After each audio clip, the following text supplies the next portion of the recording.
ಓಂ ಶ್ರೀ ಗುರುಭ್ಯೋ ನಮಃ. ಹರಿ ಓಂ. ಓಂ ಶ್ರೀ ಗುರು ರಾಘವೇಂದ್ರಾಯ ನಮಃ. ನಮಸ್ತೆ ಎಲ್ರಿಗೂ. ಮಾರ್ಚ್ 8ನೇ ತಾರೀಕು 2025 international women's day worldwide celebrate ಮಾಡಲಾಗುತ್ತೆ. ವುಮೆನ್ಸ್ ಡೇ ಬಗ್ಗೆ ಕೆಲವೊಂದು ವಿಚಾರ ಇವತ್ತು ಹೇಳೋಕ್ಕೆ ಇಷ್ಟಪಡ್ತೀನಿ. ವುಮೆನ್ಸ್ ಡೇ ಸ್ಟಾರ್ಟ್ ಆಗಿದ್ದು 1910ನೇ ಇಸ್ವಿಲಿ. ಇದು ಶುರುವಾಗೋದಕ್ಕೆ ಮೂಲ ಕಾರಣ ಬಂದ್ಬಿಟ್ಟು ಜರ್ಮನ್ ಅವ್ರ ಹೆಸರು ಕ್ಲಾರಾ ಝೆಟ್ಕಿನ್ ಅಂತ. ಅವರು ಬಂದು ವುಮೆನ್ ರೈಟ್ಸ್ ಅಡ್ವೊಕೇಟ್ ಆಗಿರ್ತಾರೆ. ಸೊ ಅವರು 1910ನಲ್ಲಿ ಅವರು ಹೇಳ್ತಾರೆ ಪ್ರತಿಯೊಂದು ದೇಶದಲ್ಲೂ ವುಮೆನ್ಸ್ ಡೇ ಸೆಲೆಬ್ರೇಟ್ ಮಾಡಬೇಕು ಅಂತ. ವುಮೆನ್ಸ್ ಡೇ ಸೆಲೆಬ್ರೇಟ್ ಮಾಡೋದಕ್ಕೆ ಮೂಲ ಉದ್ದೇಶ ಬಂದು ಕಷ್ಟದಲ್ಲಿರೋ ಹೆಣ್ಮಕ್ಳಿಗೆ ನ್ಯಾಯ ಸಿಗಬೇಕು, ಆ್ಯಂಡ್ ಸಾಧನೆ ಮಾಡಿರೋ ಹೆಣ್ಮಕ್ಳಿಗೆ ಗೌರವ ಸಿಗಬೇಕು. ಇದೇ ಮೂಲ ಉದ್ದೇಶ. ಸ್ನೇಹಿತರೆ, ಇತ್ತೀಚೆಗೆ ತುಂಬ ಸುದ್ದಿ ಆಗ್ತಾ ಇದೆ ಕೆಲವೊಂದು ವಿಚಾರವಾಗಿ. ಸೊ ನಾನು ಅದ್ರ ಬಗ್ಗೆ ವಿಚಾರ ಮಾಡುವಾಗ ಕೆಲವೊಂದು ವಿಚಾರ ತಿಳ್ಕೊಂಡೆ. ತುಂಬ ಹೆಣ್ಣು ಶೋಷಣೆಗೆ ಒಳಗಾಗ್ತಾ ಇದ್ದಾರೆ ನಮ್ಮ ದೇಶದಲ್ಲಿ. ಅದು ಒಂದು ತುಂಬ ಬೇಸರದ ಸಂಗತಿ. ಸೊ 2012ನೇ ಇಸ್ವಿ ಆದಮೇಲೆ ಇವತ್ತವರೆಗೂ ಪರ್ಸೆಂಟೇಜ್ ವೈಸ್ ನೋಡಿದಾಗ ತುಂಬಾ ಹೈಯೆಸ್ಟ್ ಪರ್ಸೆಂಟೇಜ್ ಕೇಸಸ್ ದಾಖಲಾಗ್ತಾ ಇದೆ.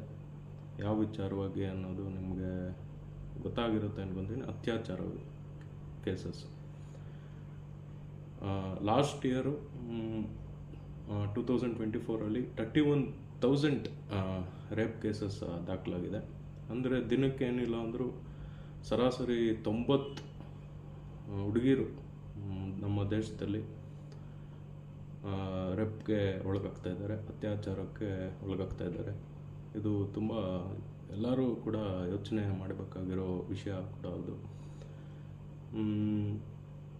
ನಮ್ಮ ದೇಶದಲ್ಲಿ ಹೆಣ್ಣಿಗೆ ತುಂಬಾ ಗೌರವ ಇದೆ. ನಮ್ಮ ಧರ್ಮದಲ್ಲಿ ತುಂಬಾ ಗೌರವ ಇದೆ. ನಾವು ನದಿಗೆ ಹೆಣ್ಣಿನ ಹೆಸರು ಇಟ್ಟಿದ್ದೀವಿ. ಗಂಗಾ ನದಿ, ಯಮುನಾ ನದಿ, ಕಾವೇರಿ ನದಿ, ನರ್ಮದಾ ನದಿ ಅಂತ. ನಾವು ಮಾತೃಭಾಷೆ ಅಂತೀವಿ, ಪಿತೃಭಾಷೆ ಅಂತ ಹೇಳೋದಿಲ್ಲ. ಸೊ ನಾವು ಮಾತೃಗೆ ಅಷ್ಟು ಗೌರವ ಕೊಡ್ತೀವಿ, ಹೆಣ್ಣಿಗೆ ಅಷ್ಟು ಗೌರವ ಕೊಡ್ತೀವಿ. ಆಮೇಲೆ ಮಾತೃಭೂಮಿ ಅಂತೀವಿ ನಾವು, ಪಿತೃಭೂಮಿ ಅಂತ ಎಲ್ಲೂ ಹೇಳೋದಿಲ್ಲ. ಸೊ ಯಾರಾದರೂ ಪಿತೃಭೂಮಿ ಅಂತ ಹೇಳ್ತಾರೆ, ಮಾತೃಭೂಮಿ ಅಂತ ಹೇಳೋದು. ಆಮೇಲೆ ಎಷ್ಟು ನಾವು ಪ್ರಕೃತಿಗೆ ಹೆಣ್ಣಿಗೆ ಹೋಲಿಸ್ತೀವಿ. ಸೊ ಪ್ರಕೃತಿ ಮಾತೆ ಅಂತೀವಿ. ಸೊ ನಾವು ಹೆಣ್ಣಿಗೆ ಇಷ್ಟೆಲ್ಲ ಗೌರವ ಕೊಡ್ತೀವಿ. ಅಂಥ ನೆಲದಲ್ಲಿ ಇಷ್ಟು ಅತ್ಯಾಚಾರ ಆಗ್ತಾ ಇರೋದು ತುಂಬ ಒಂದು ದುಃಖದ ಸಂಗತಿ. ಸೊ ನಾನು ಇತ್ತೀಚೆಗೆ ಒಂದು ಕೇಸ್ ಸ್ಟಡಿ ಮಾಡಿದೆ, ಕೆಲವು ವರ್ಷಗಳ ಹಿಂದೆ ಆಗಿರೋದು. ಅಲ್ಲಿ ಹುಡುಗಿ ಅವತ್ತಿನ ದಿನ ಅವ್ರ ಮಾವ ಸಿಗ್ತಾರೆ. ಅವರು ಸಾಯಂಕಾಲ ಕಾಲೇಜಿಂದ ಹೋಗ್ತಾ ಇರುವಾಗ ನನಗನ್ನಿಸ್ತು ಹುಡುಗಿ ಅದಾದಮೇಲೆ ಅತ್ಯಾಚಾರಕ್ಕೆ ಒಳಗಾಗಿ ಸಾಯ್ತಾಳೆ.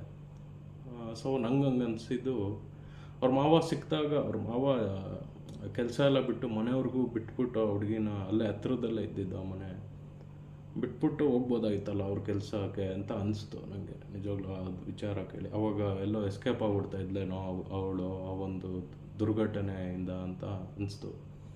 ಸೊ ನಾನು ಎಲ್ಲರಿಗೂ ಹೇಳ್ತೀನಿ, ಸೊ ನಿಮ್ಮ ಅಕ್ಕ ಆಗಿರ್ಬೋದು, ತಂಗಿ ಆಗಿರ್ಬೋದು, ಅಥವಾ ನಿಮ್ಮ ಸ್ನೇಹಿತೆ ಆಗಿರ್ಬೋದು, ಯಾರೇ ಆಗಿರ್ಬೋದು, ಎಲ್ಲಾದರೂ ಈ ಥರ ಒಬ್ಬಂಟಿಯಾಗಿ ಏನಾದರೂ ಹೋಗ್ತಾ ಇರುವಾಗ ನೋಡಿದ್ದೆ ಅದಲ್ಲಿ ನೀವು ಜೊತೆಗೆ ಹೋಗಿ ಅವ್ರ ಮನೆಯವ್ರಿಗೂ ಡ್ರಾಪ್ ಮಾಡಿ. ಒಬ್ಬರನ್ನೇ ಯಾವತ್ತೂ ಹಂಗೆ ಬಿಟ್ಬಿಟ್ಟು ಹೋಗಬೇಡಿ. ಇವತ್ತಿನ ದಿನ ಕಲಿಯುಗದಲ್ಲಿದ್ದೀವಿ ನಾವು.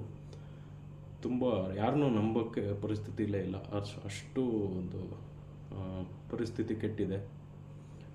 ಸೊ ಭಾಳ ದುಃಖ ಆಗುತ್ತೆ ಈ ವಿಚಾರ ಮಾತಾಡೋದಕ್ಕೆ. ಬಟ್ ಆದರೆ ಇದು ಸತ್ಯ. 30,000 ಕೇಸಸ್ ಅಂದರೆ it's not A joke. So ಒಂದು ಕೇಸ್ ಕೂಡ ಆಗಬಾರ್ದು ಅಂತ ನನ್ನ ಒಂದು ಆಸೆ. ಸೊ ಯಾರಾದರೂ ಟೀಸಿಂಗ್ ಮಾಡಿದ್ರೆ, ನೀವೇನಾದರೂ ನೋಡಿದ್ರೆ ಇಮಿಡಿಯೇಟ್ ಪೊಲೀಸ್ ಕಂಪ್ಲೇಂಟ್ ಕೊಡಿ. ಆ್ಯಂಡ್ ಹೆಣ್ಮಕ್ಳು, ನೀವು ಯಾವುದಕ್ಕೂ ಹೆದರ್ಕೊಳ್ಬೇಡಿ ಅಂತ ನಾನು ಹೇಳ್ತೀನಿ. ಭಯ ಏನಕ್ಕೆ ಪಡಬೇಕು? ಯಾವತ್ತೂ ಹೆದರಬೇಡಿ, ಫೇಸ್ ಮಾಡಿ. ಅದು ಎಂಥದೇ ಸಂದರ್ಭ ಆಗಿರಲಿ. ನೀವು ಎಮರ್ಜೆನ್ಸಿ ಕಾಂಟ್ಯಾಕ್ಟ್ ನಂಬರ್ ಯಾವಾಗಲೂ ಇಟ್ಕೊಂಡಿರಿ. ಆ ಥರ ಏನಾದರೂ ಒಂದು ಸೆನ್ಸ್ ಮಾಡಿದ್ರೆ ಇಮ್ಮಿಡಿಯೇಟ್ ಫೋನ್ ಮಾಡಿ. ವಿತಿನ್ 5 ಮಿನಿಟ್ಸ್ ಪೊಲೀಸ್ ನೀವು ಇರೋ ಜಾಗಕ್ಕೆ ಬರ್ತಾರೆ. ಅಷ್ಟು ಇವತ್ತು ಪೊಲೀಸ್ ಆಫೀಸರ್ಸ್ ಜಾಸ್ತಿ ಆಗಿದೆ ಸಂಖ್ಯೆ. ಸೊ ಆಮೇಲೆ ವುಮೆನ್ ಪ್ರೊಟೆಕ್ಷನ್ಗೋಸ್ಕರ ಒಂದು ಸ್ಪೆಷಲ್ ಸ್ಕ್ವಾಡೇ ಇದೆ ಪೊಲೀಸ್ ಡಿಪಾರ್ಟ್ಮೆಂಟಲ್ಲಿ, ಅದನ್ನು ಯೂಸ್ ಮಾಡ್ಕೊಳ್ಳಿ. ಆ್ಯಂಡ್ ಸ್ವಲ್ಪ ಕೆಲವೊಂದು ಈ ಫೈಟಿಂಗ್ ಹೇಳ್ಕೊಡ್ತಾರೆ, ಟ್ರೈನಿಂಗು, ಈ ಕರಾಟೆ ಈ ಥರದ್ದೆಲ್ಲ ಒಂದು ಸೇರ್ಕೊಳ್ಳಿ. ಅದೆಲ್ಲ ಒಂದು ಗೊತ್ತಿರಬೇಕು. ನಿಮ್ಮ ಸೇಫ್ಟಿ ನಿಮ್ಮ ಕೈಲೇ ಇರಬೇಕು ಅನ್ನೋ ಒಂದು ದೃಷ್ಟಿಗೆ ಅದೆಲ್ಲ ಹೇಳ್ಕೊಡ್ತಾರೆ. ಅದಕ್ಕೆ ಜಾಯ್ನ್ ಆಗಿ ಮೆಂಟಲಿ ಸ್ಟ್ರಾಂಗ್ ಆಗಿರಬೇಕು ಎಲ್ಲ ಲೇಡೀಸು ಅಂತ ನಾನು ಹೇಳೋಕ್ಕೆ ಇಷ್ಟಪಡ್ತೀನಿ. ಸೊ ಹೆಣ್ಣಿಗೆ ಗೌರವ ಕೊಟ್ಟರೆ ಶುಕ್ರ ಗ್ರಹ ಚೆನ್ನಾಗಿರುತ್ತೆ. ಶುಕ್ರ ಗ್ರಹ ಹೆಣ್ಣಿಗೂ ಕಾರಕ, ಹಣಕ್ಕೂ ಕಾರಕ. ಹೆಣ್ಣು ಮಣ್ಣು ಮೂರಕ್ಕೂ ಕಾರಕ ಶುಕ್ರ ಗ್ರಹ. ಶುಕ್ರ ಗ್ರಹ ಚೆನ್ನಾಗಿರಬೇಕು ಅಂದರೆ ಹೆಣ್ಣಿಗೆ ಫಸ್ಟು ಗೌರವ ಕೊಡೋದು ಕಲೀರಿ ಎಲ್ಲರೂ ಅಂತ ನಾನು ಈ ವಿಡಿಯೋ ಮುಖಾಂತರ ಪ್ರತಿಯೊಬ್ಬರಿಗೂ ಹೇಳೋಕ್ಕೆ ಇಷ್ಟಪಡ್ತೀನಿ. ಈ ವಿಡಿಯೋನ ಪ್ರತಿಯೊಬ್ಬರಿಗೂ ಶೇರ್ ಮಾಡಿ. ರೆಸ್ಪೆಕ್ಟ್ ಗರ್ಲ್, ರೆಸ್ಪೆಕ್ಟ್ ವುಮೆನ್, ಇದೊಂದು ಅಜೆಂಡಾನ ಲೈಫ್ ಲಾಂಗ್ ರೂಢಿಸ್ಕೊಳ್ಳಿ. ಹೆಣ್ಣಂದರೆ ಶಾಂತಿನೂ ಹೌದು, ಕ್ರಾಂತಿ ಕೂಡ ಹೌದು, ಶಕ್ತಿ ಕೂಡ ಹೌದು. ಸೊ ಹೆಣ್ಣಿಂದ ಏನು ಬೇಕಾದರೂ ಸಾಧ್ಯ ಆಗುತ್ತೆ, ಆ ಶಕ್ತಿ ಹೆಣ್ಣಲ್ಲಿದೆ. ಸೊ ಹೆಣ್ಣಿಂದ ಈ ಜಗತ್ತು ಇದುವರೆಗೂ ಮುನ್ನಡೆಕೊಂಡು ಬಂದಿದೆ. ಸೊ ಆ ಹೆಣ್ಣಿಗೆ ಗೌರವ ಕೊಡುವುದು ಪ್ರತಿಯೊಬ್ಬರ ಕರ್ತವ್ಯ. ನಾನು ತುಂಬ ಜನ ಕನ್ಸಲ್ಟೇಷನ್ಸ್ ತೊಗೊಳ್ತಾರೆ. ಅವರು ಹೇಳಿದಾಗ ಕೆಲವರು ತುಂಬ ಅವ್ರ ಮನೇಲಿ ತುಂಬ ರೆಸ್ಪೆಕ್ಟ್ ಕೊಡೋಲ್ಲ, ಅವ್ರ ಹಸ್ಬೆಂಡು ತುಂಬ ಅವಮಾನಿಸ್ತಾರೆ, ಡೌಟ್ ಪಡ್ತಾರೆ. ಈ ಥರ ಎಲ್ಲ ಹೇಳಿದಾಗ ತುಂಬ ನೋವಾಗುತ್ತೆ. ಅದು ಕೂಡ ತುಂಬ ಒಳ್ಳೆ ಸಂಸ್ಕಾರ ಇರೋ ಹೆಣ್ಮಕ್ಳು. ನನಗೆ ಗೊತ್ತಾಗ್ಬಿಡುತ್ತೆ ಅವ್ರ ಬರ್ತ್ ಡೇಟು, ಅವ್ರ ಹಾರೋಸ್ಕೋಪ್ ನೋಡಿದಾಗ ಅವರು ಯಾವ ರೀತಿ ಏನು ಅಂತ ಒಂದು ಪಿಕ್ಚರ್ ಸಿಕ್ಬಿಡುತ್ತೆ. ಸೊ ಅಂಥವ್ರಿಗೆ ನೋವಿಸೋದು ತುಂಬ ಒಂದು ತಪ್ಪು. ಫಸ್ಟು ಯೂಶ್ವಲಿ ಹೆಣ್ಣಿಗೆ ನೋವಿಸೋದೇ ತಪ್ಪು. ಅದರಲ್ಲೂ ತುಂಬ ಸೆನ್ಸಿಟಿವ್ ಆಗಿರೋ ಹೆಣ್ಮಕ್ಳು ನೋವಿಸೋದಂತೂ ದೊಡ್ಡ ತಪ್ಪು ಅಂತಲೇ ಹೇಳ್ತೀನಿ. ಸೊ ಫಸ್ಟು ಒಂದು ಅಜೆಂಡಾ ಎಲ್ಲರೂ ಇಟ್ಕೊಬೇಕು ಲೈಫಲ್ಲಿ, ರೆಸ್ಪೆಕ್ಟ್ ವುಮೆನ್ ಅಂತ ನಾನು ರಿಪೀಟೆಡ್ಲಿ ಹೇಳ್ತೀನಿ. ಸೊ ಹೆಣ್ಮಕ್ಳು ಮನಸ್ಸು ತುಂಬ ಸೂಕ್ಷ್ಮ, ಹೂವಿನಷ್ಟೇ ಸೂಕ್ಷ್ಮ. ಅದಕ್ಕೆ ಹೆಣ್ಮಕ್ಳನ್ನ ಹೂವಿಗೆ ಹೋಲಿಸ್ತಾರೆ. ಹೆಣ್ಮಕ್ಳು ಮನಸ್ಸು ಗಾಜಿನ ಥರ. ಗಾಜು ಒಂದ್ಸರಿ ಹೊಡೆದು ಪುಡಿ ಆದರೆ ಮತ್ತೆ ಜೋಡಿಸೋದು ತುಂಬ ಕಷ್ಟ. ಅದೇ ಥರ ಹೆಣ್ಮಕ್ಳು ಮನಸ್ಸು ಹೊಡೆದಾದ್ರೂ ಕೂಡ ತುಂಬ ಕಷ್ಟ ಮತ್ತೆ ಜೋಡಿಸೋದು. ಸೊ ರೆಸ್ಪೆಕ್ಟ್ ವುಮೆನ್ ಅಂತ ನಾನು ರಿಪೀಟೆಡ್ಲಿ ಹೇಳ್ತೀನಿ ಯಾವಾಗಲೂ. ಕೇರ್ ಮಾಡಿ ವುಮೆನ್ನ ಯಾವಾಗಲೂ. ಯಾರೇ ಆಗಿರ್ಬೋದು, ನಿಮ್ಮ ಸಿಸ್ಟರು ಅದು ಆಗಿರ್ಬೋದು, ಮದರ್ ಆದರೂ ಆಗಿರ್ಬೋದು, ಅಥವಾ ಫ್ರೆಂಡ್ ಆದರೂ ಆಗಿರ್ಬೋದು. Let it be any women. Respect them, care them ಅಂತ ನಾನು ಹೇಳ್ತೀನಿ. ಸೊ ಶುಕ್ರ ಚೆನ್ನಾಗಿ ಇರ್ತಾರೆ ನಿಮಗೆ. ಸೊ ಅದೆಂಥದೇ ಕಷ್ಟ ಬಂದರೂ ಕೂಡ ನೀವು ಹೆಣ್ಣಿಗೆ ಗೌರವಿಸೋದ್ರಿಂದ ಏನೋ ಒಂದು ಲಾಸ್ಟ್ ಮೂಮೆಂಟಲ್ಲಿ ನಿಮಗೆ ಅದರಿಂದ ಸೇವ್ ಅಂತೂ ಆಗ್ಬೋದು. ಯಾಕಂದರೆ ಶುಕ್ರ ಗ್ರಹ ಹಣಕ್ಕೂ ಕಾರಕ. ಮತ್ತು ಲಕ್ಷ್ಮಿ, ಶುಕ್ರಾಧಿಪತಿ ಲಕ್ಷ್ಮಿ, ಮಹಾಲಕ್ಷ್ಮಿ ಕೃಪೆ ಇದ್ರೇ ಏನು ಈ ಒಂದು ಮನಿ ಟ್ರಬಲಿಂದ ಎಸ್ಕೇಪ್ ಆಗೋಕ್ಕೆ ಸಾಧ್ಯ. ಸೊ ಆ ಲಕ್ಷ್ಮಿ ಕೃಪೆ ಬೇಕು ಅಂದರೆ ಮೊದಲು ಹೆಣ್ಣಿಗೆ ಗೌರವಿಸೋದನ್ನು ಕಲೀರಿ, ತಿದ್ದುಕೊಳ್ಳಿ. ಕೆಲವರು ಯಾರು ನೋವಿಸ್ತಾ ಇದ್ದೀರಾ, ತಿದ್ದುಕೊಳ್ಳಿ ನಿಮ್ಮನ್ನು ನೀವು. Learn to respect women around you. ಯಾರ್ಯಾರು ಭಯ ಪಡ್ತೀರಾ, ತುಂಬ ಸೆನ್ಸಿಟಿವ್ ಆಗಿದ್ದೀರಾ ಹೆಣ್ಮಕ್ಳು, ಅವ್ರಿಗೆಲ್ಲ ಒಂದು ಮಂತ್ರ ಹೇಳೋದಕ್ಕೆ ಸಜೆಸ್ಟ್ ಮಾಡ್ತೀನಿ ನಾನು. ಸೊ ಈ ಮಂತ್ರ ಹೇಳೋದಕ್ಕೆ ಯಾವುದು ಅಂದರೆ ನರಸಿಂಹನ ಮಂತ್ರ. ಸೊ ಈ ಮಂತ್ರ ಹೇಳೋದ್ರಿಂದ ನಿಮಗಲ್ಲಿ ಕರೇಜ್ ಬಿಲ್ಡ್ ಆಗುತ್ತೆ, ಒಂದು ಕಾನ್ಫಿಡೆನ್ಸ್ ಬಿಲ್ಡ್ ಆಗುತ್ತೆ, ಆಮೇಲೆ ಒಂದು ಧೈರ್ಯ ಡೆವಲಪ್ ಆಗುತ್ತೆ ನಿಮ್ಮಲ್ಲಿ. ಆ್ಯಂಡ್ ನಿಮಗೆ ಒಂದು ರೀತಿ ಪ್ರೊಟೆಕ್ಷನ್ ಕೂಡ ಕೊಡುತ್ತೆ ಈ ಮಂತ್ರ ಹೇಳ್ತಾ. ಆ್ಯಂಡ್ ಮೆಂಟಲಿ ಪೀಸ್ ಕೂಡ ಸಿಗುತ್ತೆ ಮಂತ್ರ ಹೇಳೋದ್ರಿಂದ. ತುಂಬ ಬೆನಿಫಿಟ್ಸ್ ಇದೆ ಮಂತ್ರ ಹೇಳೋದ್ರಿಂದ. ಸೊ ಯಾರ್ಯಾರು ನೋಡ್ತಾ ಇದ್ದೀರಾ, ದಯವಿಟ್ಟು ಈ ಮಂತ್ರನ ಹೇಳಿ every day without fail.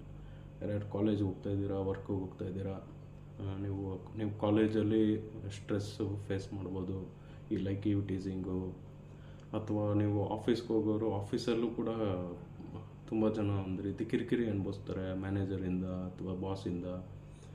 So ಇದೆಲ್ಲ ನೋಡಿದ್ದೀನಿ ನಾನು ಕಾಲೇಜಲ್ಲಿದ್ದಾಗೆಲ್ಲ, ಎಕ್ಸ್ಪೆಷಲಿ ಹೋಲಿ ಟೈಮಲ್ಲಿ ಮೊಟ್ಟೆ ಹೊಡೆಯೋರು. ಅವಾಗ ನನ್ನ ಮುಂದೆ ಏನಾದರೂ ಆ ಥರ ಘಟನೆ ಆದಾಗ ನಾನು ವಾಯ್ಸ್ ರೈಸ್ ಮಾಡಿದ್ದೀನಿ. ತುಂಬಾ ಅವಾಗೆಲ್ಲ ಬೇರೆ ಥರನೇ ಇದ್ದೆ ನಾನು. ಅವಾಗ ವಾಯ್ಸ್ ರೈಸ್ ಮಾಡ್ತಾಯಿದ್ದೆ. ಆಮೇಲೆ ನಾನು ಕೆಲವೊಂದು ಸಂಘಟನೆಯಲ್ಲಿ ಆ್ಯಕ್ಟಿವ್ ಆಗಿದ್ದೆ ಈ ಮುಂಚೆ. ಅವಾಗೆಲ್ಲ ನಾನು ಸಾಕಷ್ಟು ಜನ ಹೆಣ್ಮಕ್ಳಿಗೆ ಸಹಾಯ ಮಾಡಿದ್ದೀನಿ ನನ್ನ ಕಾಂಟ್ಯಾಕ್ಟ್ಸ್ ಹೆಲ್ಪಿಂದ. ನಾನು ಸಿವಿಲ್ ಡಿಫೆನ್ಸ್ ಕೂಡ ಇದ್ದೆ. ಸಿವಿಲ್ ಡಿಫೆನ್ಸಲ್ಲಿ ವಾರ್ಡನ್ ಆಗಿದ್ದೆ ಕಾಲೇಜ್ ಡೇಸಲ್ಲಿ. ಆವಾಗಲೂ ಕೂಡ ಒಂದಷ್ಟು ಜನಕ್ಕೆ ಸಹಾಯ ಮಾಡಿದ್ದೀನಿ ಅನ್ನೋದಕ್ಕಿಂತ ಭಗವಂತ ನನ್ನ ಕೈಲಿ ಮಾಡಿಸಿದ್ದಾನೆ. ಎಷ್ಟೊಂದು ಜನಕ್ಕೆ ಧೈರ್ಯ ತುಂಬುವಂಥ ಕೆಲಸ ನಾನು ಆವಾಗಲೇ ಮಾಡ್ತಾಯಿದ್ದೆ. ತುಂಬ ಜನ ಈಗಲೂ ಟಚ್ಚಲ್ಲಿದ್ದಾರೆ. ಒಂದಷ್ಟು ಜನ ದೇ ಆರ್ ಹ್ಯಾಪಿ ಟುಡೇ. ಯಾರ್ಯಾರು ಅವಾಗ ಭಯ ಪಡ್ತಾಯಿದ್ರು, ಒಬ್ಬರ ಹತ್ರ ಮಾತಾಡೋಕ್ಕೂ ಭಯ ಪಡೋರು, ಇವತ್ತು ಧೈರ್ಯವಾಗಿ ಎಲ್ಲರ ಹತ್ರ ಮಾತಾಡ್ತಾರೆ. ಸೊ ಖುಷಿ ಆಗುತ್ತೆ. ಸೊ ಈಗ ನಾನು ಆಸ್ಟ್ರಾಲಜಿ ಮುಖಾಂತರ ತುಂಬ ಜನಕ್ಕೆ ಸಹಾಯ ಮಾಡಿದ್ದೀನಿ, ಮಾಡ್ತಾಯಿದ್ದೀನಿ. ಮುಂದೇನೂ ಸಾಧ್ಯವಾದಷ್ಟು ಮಾಡಬೇಕು ಅಂತ ಆಸೆ ಇದೆ. ಮಂತ್ರ, ನರಸಿಂಹನ ಮಂತ್ರ ಹೇಳಕ್ಕೆ ಹೇಳಿದೆ. ಯಾವುದು ಅಂದರೆ ಅದು ಓಂ ರೀಂ ಶ್ರೋಂ ಶ್ರೀಂ ಲಕ್ಷ್ಮೀ ನರಸಿಂಹಾಯ ನಮಃ. ಈ ಮಂತ್ರನ ಯಥೇಚ್ಛವಾಗಿ ಹೇಳಿ.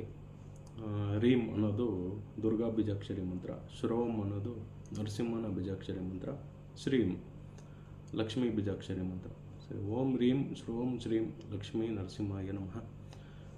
ಈ ಮಂತ್ರನ ಅನ್ಲಿಮಿಟೆಡ್ ಹೇಳಿ. ಸೊ ಈ ಮಂತ್ರ ಅನ್ಲಿಮಿಟೆಡ್ ಹೇಳೋದ್ರಿಂದ ಏನೇ ನೆಗೆಟಿವಿಟಿ ಇದ್ದರೂ ಕೂಡ ಅದು ಕ್ಲೀನ್ಸ್ ಆಗುತ್ತೆ ಒಂದು. ಆ್ಯಂಡ್ ಒಂದು ಕರೇಜ್, ಕಾನ್ಫಿಡೆನ್ಸ್ ಮತ್ತು ಧೈರ್ಯ. ಮಾರ್ಸ್ನ ನಾವು ಆಸ್ಟ್ರಾಲಜಿಲಿ ಒಂದು ಅಗ್ರೆಸಿವ್ ಪ್ಲ್ಯಾನೆಟ್ ಅಂತ ಹೇಳ್ತೀವಿ. ಸೊ ಮಂಗಳನ ಅಧಿಪತಿ ನರಸಿಂಹ ಸ್ವಾಮಿ.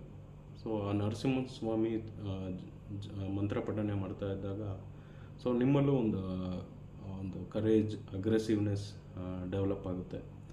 ಸೊ ಇವತ್ತಿನ ದಿನ ತುಂಬ ಸೈಲೆಂಟ್, ಸೆನ್ಸಿಟಿವ್ ಆಗಿದ್ದರೆ ತೊಂದರೆ ಕೊಡೋರೇ ಜಾಸ್ತಿ ಅಪ್ರಿಷಿಯೇಟ್ ಮಾಡೋದ್ಕಿಂತ. ಸೊ ನಾವು ಎಲ್ಲಿ ಹೇಗಿರಬೇಕೋ ಹಾಗೆ ಇರಬೇಕು. ಸೊ ತೊಂದರೆ ಕೊಡೋಕ್ಕೆ ಬಂದಾಗ ನಾವು ಅಗ್ರೆಸಿವ್ ಆಗಲೇಬೇಕಾಗುತ್ತೆ. ಸೊ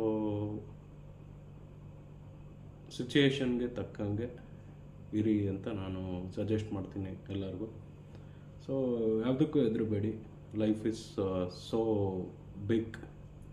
ಸೊ ಆಫೀಸಲ್ಲಿ ಯಾರೋ ಕಿರಿಕಿರಿ ಮಾಡ್ತಾಯಿದ್ದಾರೆ, ಏನಾದರೂ ತೊಂದರೆ ಮಾಡ್ತಾಯಿದ್ದಾರೆ, just come out of from that. ಯಾವ ಮೆನಿ ಆಪರ್ಚುನಿಟೀಸ್. ಯಾಕೆ ಅಲ್ಲೇ ಕೂತ್ಕೊಂಡು ಇರ್ತೀರಾ? So never fear about any one in your life ಅಂತ ನಾನು ಕೊನೆಯದಾಗಿ ಹೇಳೋಕ್ಕೆ ಇಷ್ಟಪಡ್ತೀನಿ. ಸೊ ಈ ವಿಡಿಯೋನ ಎಲ್ಲರಿಗೂ ಶೇರ್ ಮಾಡಿ. ಎಲ್ಲರೂ ವುಮೆನ್ನ ರೆಸ್ಪೆಕ್ಟ್ ಮಾಡಿ. Thank you.